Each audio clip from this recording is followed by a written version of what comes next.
Hi guys, welcome back to my channel. If you are new here, my name is Amanda. I am 38 years old.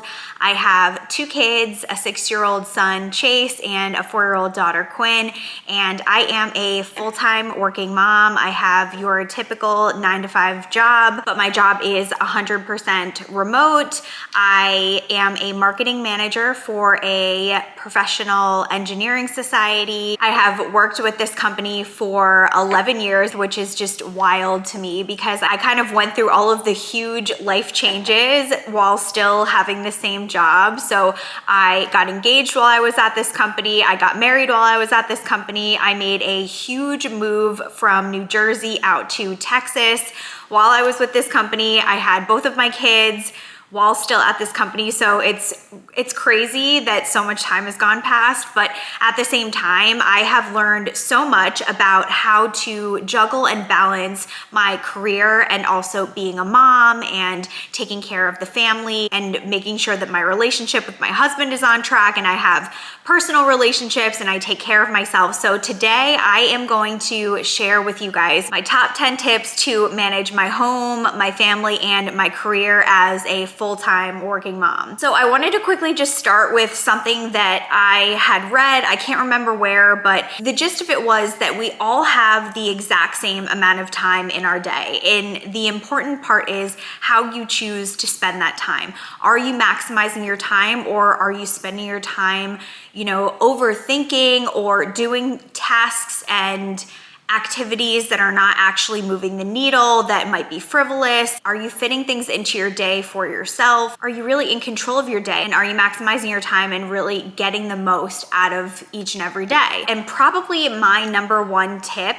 to help me stay on track and get the most out of my day is to give to yourself. It's that self-care element. It's that filling up of your cup so that you can then give to others. And I have gone through, like many of y'all, so many different phases, especially the beginning stages of motherhood when you have very little babies and children, when they're newborns, when they're toddlers. They need so much from you, and it's almost as if there's no time in the day for yourself. So when I talk about self-care and giving to yourself, there's a full range of things, little tiny things that you can do for yourself, even in those really dark days of newborn and postpartum, that can just help yourself feel a little bit more like you and help you feel like not all of your energy is being spent on everybody and everything else. And I know that it might sound really hard, but I have gone through the full spectrum. So when I first had my kids, especially with my daughter, I had really bad postpartum, and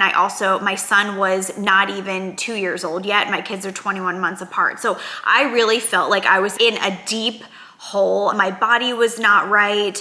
I was very sad. I had the baby blues. I felt very overwhelmed. We don't have any family in Texas, so it wasn't like I could call up my mom or my sister or my in-laws or anything like that to have them come over and just help out for a little while. So we were kind of on an island. I felt very helpless. But one little thing that I did for myself on the daily was to make my coffee, my iced coffee at the time, or to drive to Dunkin' Donuts, even though it was a 20-minute drive, to get a coffee for myself. And just that small little thing really helped me set the day. Even if I made my coffee in the morning and the baby was sleeping or something like that, my son was at daycare, and I was in the thick of it, just having a few moments of peace to have your coffee by yourself, that made a huge difference. And now that I am out of that kind of the baby phase, my kids are older, my son is in first grade, my daughter is in pre-K,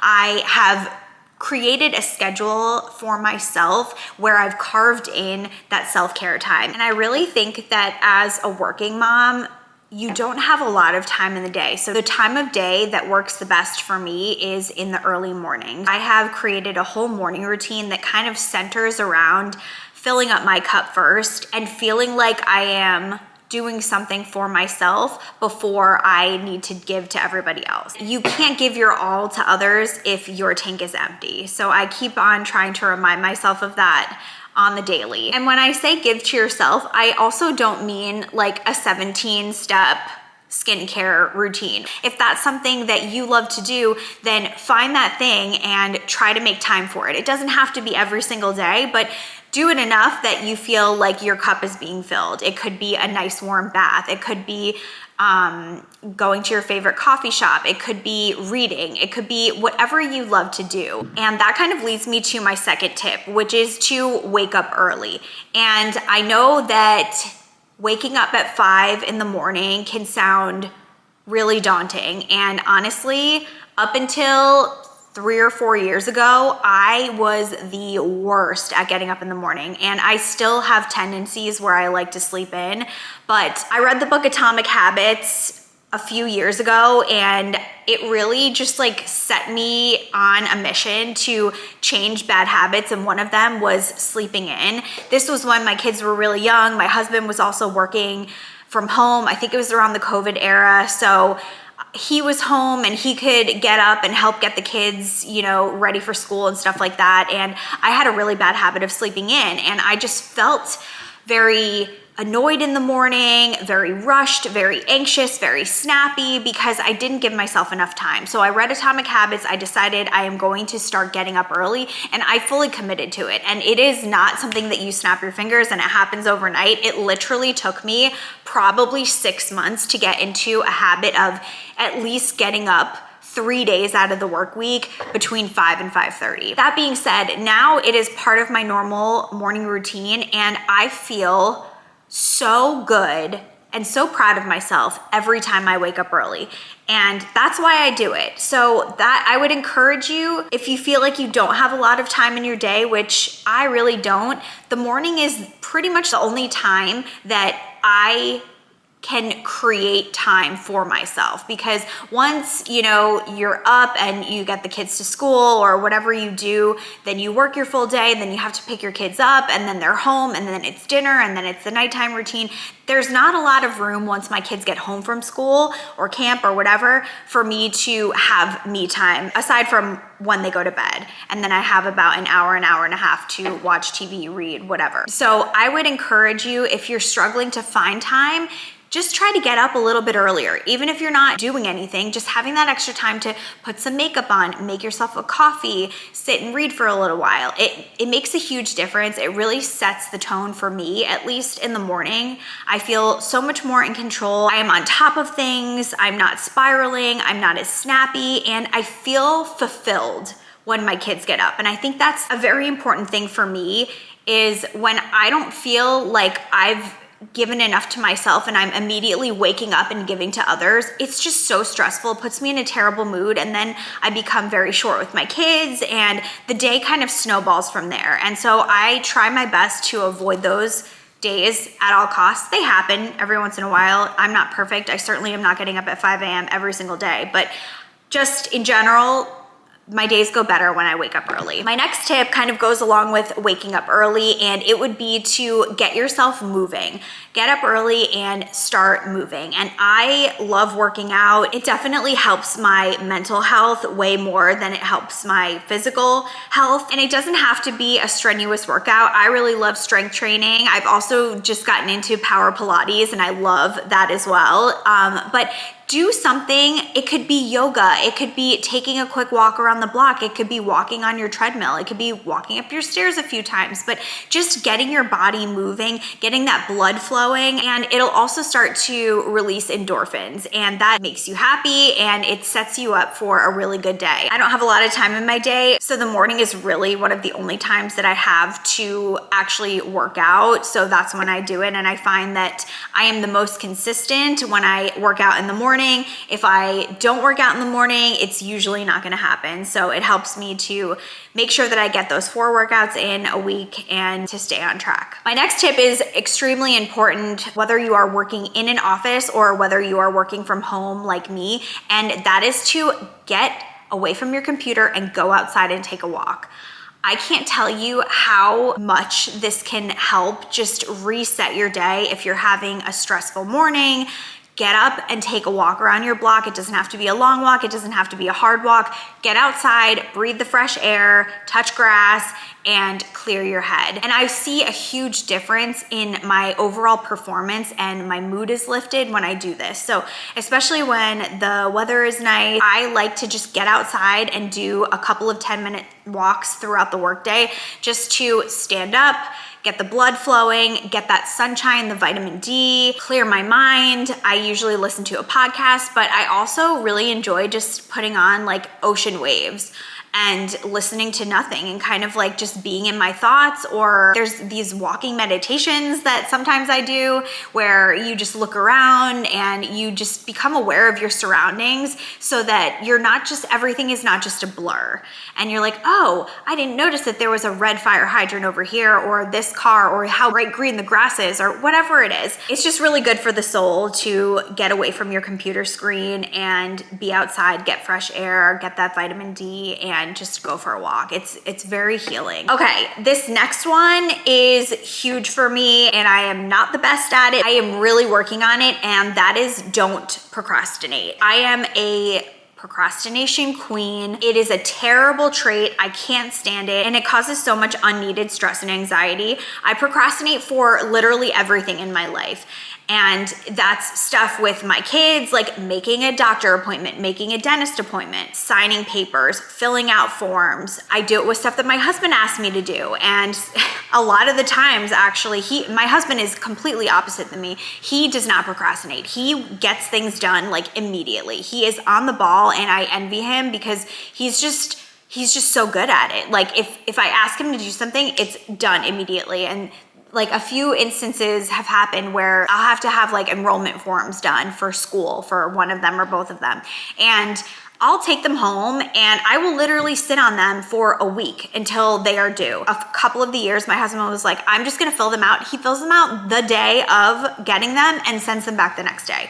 And it's stuff like that really, you might not notice it when you're procrastinating, but when you don't, it's so apparent. At work, I procrastinate a lot as well, especially when I have a big project, or if it's something that I'm not accustomed to doing very often, if it's a big presentation, if it's something that I have to do research for, or if it's something that's related to gathering a lot of data, there's multiple steps, it's a strategy document, something that I have to think a lot about. I put it off and off and off until I can't put it off anymore. And then I am so stressed because I have to get it done like in 2 days and I am unprepared.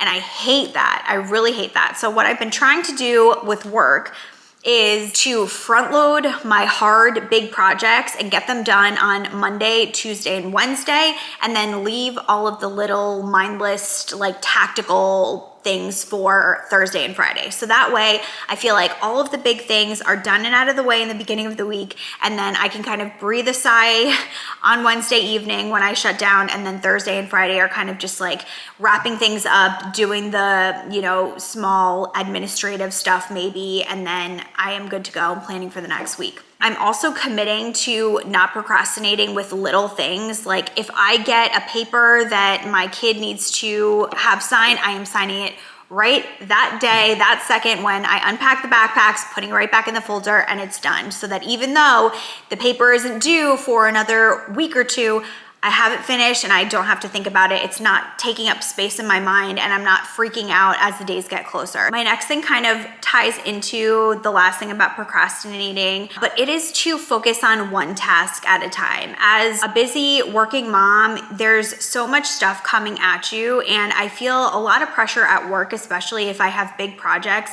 It just seems overwhelming. So I try to focus on one thing at a time so that it's less overwhelming, and to take big projects and chunk them out into smaller bits. And then I typically allocate a specific amount of time to getting certain tasks done.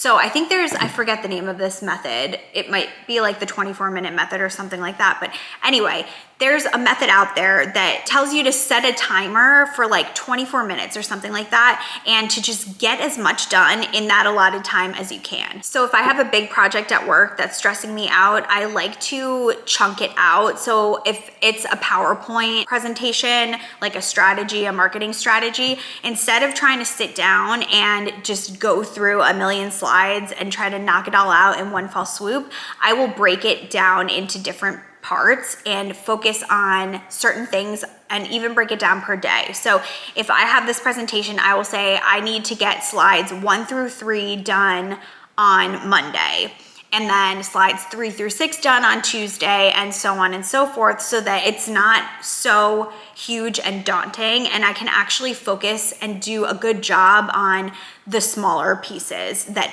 eventually make the collective even better. This also applies to tasks around the house. So because I work from home, I'm able to get a lot of household chores done typically during my lunch hour throughout the work week. So instead of doing a huge cleaning on a Saturday or a Sunday, I will break up all of the household tasks and do them on specific days. So for example, on Mondays, I do my floors. So I vacuum my floors and I steam mop my floors every single Monday. And then on Tuesdays, I might do the bathrooms. On Wednesdays, I might do like the kids' rooms. On Thursdays, I might do some dusting.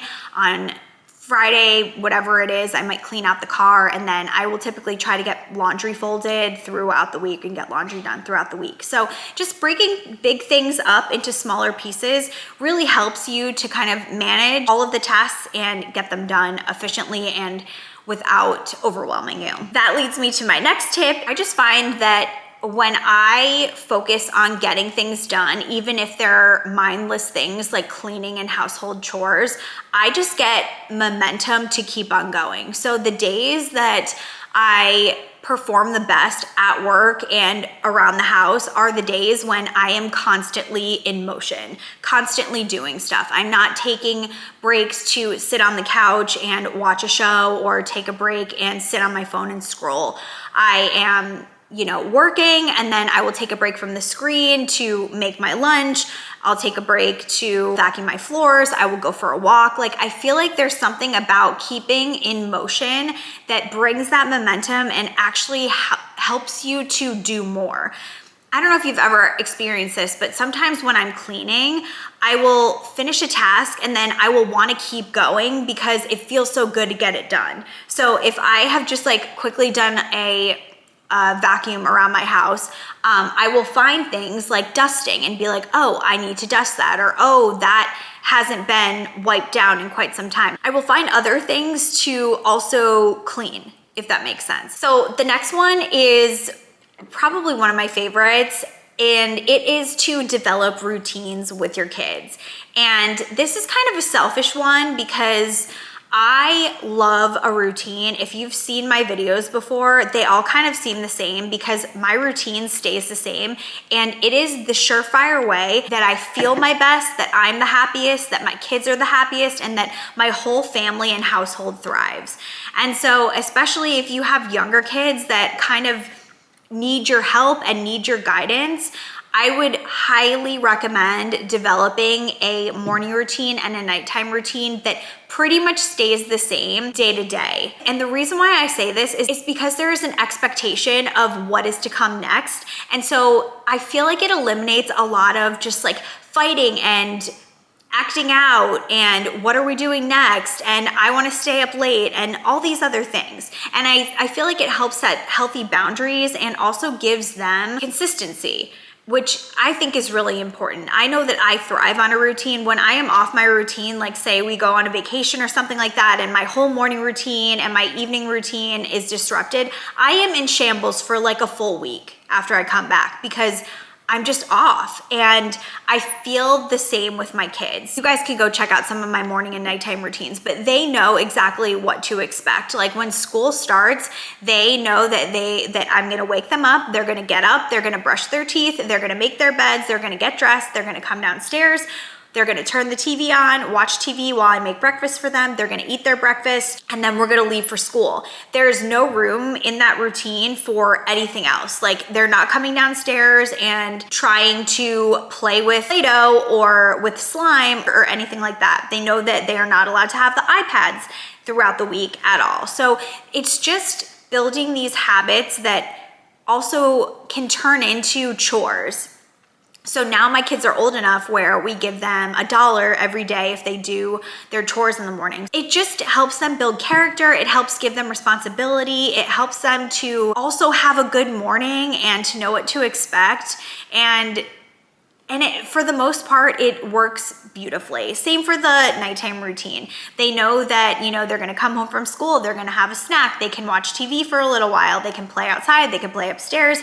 We make dinner, they eat dinner, they go right up for a bath, they come back down. We either watch a movie or we play Candyland or Uno or Monopoly, and then we go upstairs, they brush their teeth, they get ready for bed. Sometimes we do books, and then that's it. And I know that it can sound boring, but I think that kids really thrive on a routine. And I'm saying that from personal experience, but when things are not chaotic and things are expected, it just runs more smoothly, in my opinion. Okay, I think I'm on like number 7 or 8. I've completely lost track, but my next tip would be to make a to-do list. I find that what works best for me is a combination of things. So I have for work, I use OneNote, and I literally just list all of my tasks out for the week. And then I have the little checkbox where I just check them off as I go. And then everything that I didn't complete for that week, I'll just move up and start it in my next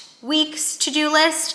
I also use my Outlook calendar for all of my meetings, and I also pencil in calendar invites for myself. Like, I will block out an hour or a half an hour if I need to sit down and get something done. I'll also use my Zoom status to let people know, whether I'm busy or not. I'll put on like busy or do not disturb or something like that, just to let people know, like, if I am not gonna be reachable, if I'm not, gonna be checking my Zoom or my Outlook for a little while because I'm just like head down getting things done. That's kind of for work. And for personal, I just use the Notes app on my phone.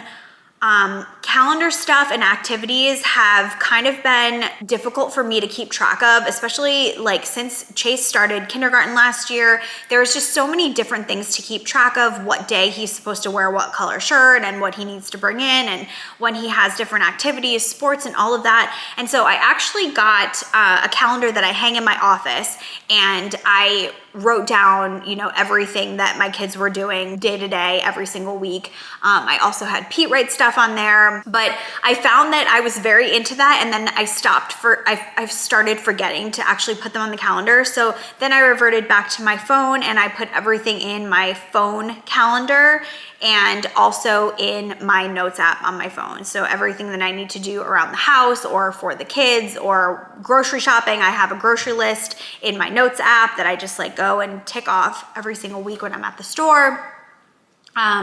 So yeah, I would just suggest, like, to stay on top of your stuff, like make a to-do list, use your calendar. I'm sure that you've got other things and tools that work while you are at work. I think that using, a combination of my Notes app and my calendar, and then all of my work-related notes and calendar, keeping those two kind of separate has been helpful for me, at least, and try to keep track of everything. Okay, I have 2 more. One of them is gonna be like a and that's to reduce screen time. I honestly don't get a lot of screen time. I am not one of those people who just sits on my phone and scrolls. I'm just not, I don't have enough time for it, and I'm not interested enough in social media. I don't have TikTok. I did have TikTok at one time, and I found myself just like for hours, like 3 hours had gone by and I was on TikTok, and I was like, I've just lost 3 hours of my life. So I have been making a concerted effort to try to keep social media to a minimum. Obviously, I do YouTube, and I find that that's not really what I'm talking about. I'm talking more about like scrolling through Instagram, TikTok, whatever. Filming videos and editing videos is actually one of my favorite hobbies. So it's a creative outlet, and I don't put that into the same camp as like social media use and screen time, even though I am looking at a screen.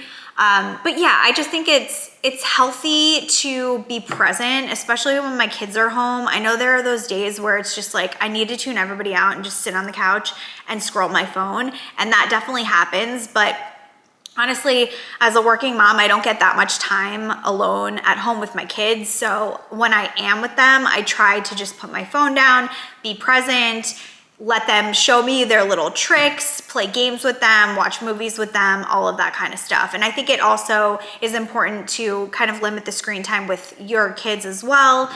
I know it's really tough to keep them off of like the iPads and stuff, but we used to let the kids watch their iPads when they got home from school every day, and it just became a really, really bad habit. They were starting to act out. They were not like giving up the iPads when I said time was over. They were throwing fits. It was just terrible. So we cut off the iPads completely during the week, and then on the weekends they kind of have free reign. I'm not like gonna patrol them. Sometimes we all just need a break, and the weekend, especially Sundays, Sundays are just kind of like a day of rest for us, and sometimes they are on their iPads for like 2 hours, 3 hours on the weekends or whatever. So y'all do what you want to do, but I realized a big difference when we actually took the iPads away from them during the week. It really helped. And for me personally, I sometimes scroll when I'm like watching something on TV.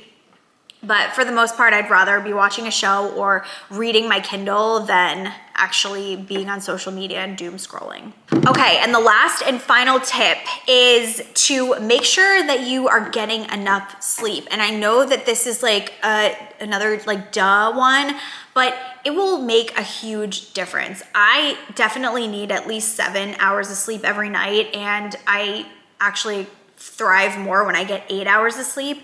And it just makes a huge difference. Sleep is so important to literally everything, your overall well-being, your mindset, your attitude, like your happiness. All of it is wrapped up in how much sleep you get, how you wake up feeling, if you're energized and ready to take on the day, or if you didn't get enough sleep or you got interrupted sleep and your day just spirals. So my kids go to bed around 8 o'clock, and then from 8 to 9, I usually watch one show on TV, on Netflix or whatever.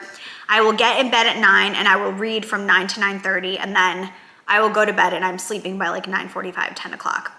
Then I'm able to wake up between 5 and 5:30, and I get at least 7 hours on a typical night. And honestly, the nights that I stay up late, it literally feels like I drank the next day because sleep is affected that much, like for me personally. So I would just, say to y'all, like, if you change anything, try to get sleep. Try to get as much sleep as you possibly can so that you can be your best self. Okay guys, this video has been so long. I'm sorry that I've rambled, but I hope that you guys enjoyed it. If you did, please give it a thumbs up. Don't forget to subscribe if you are new here, and I will talk to you in the next one. Bye.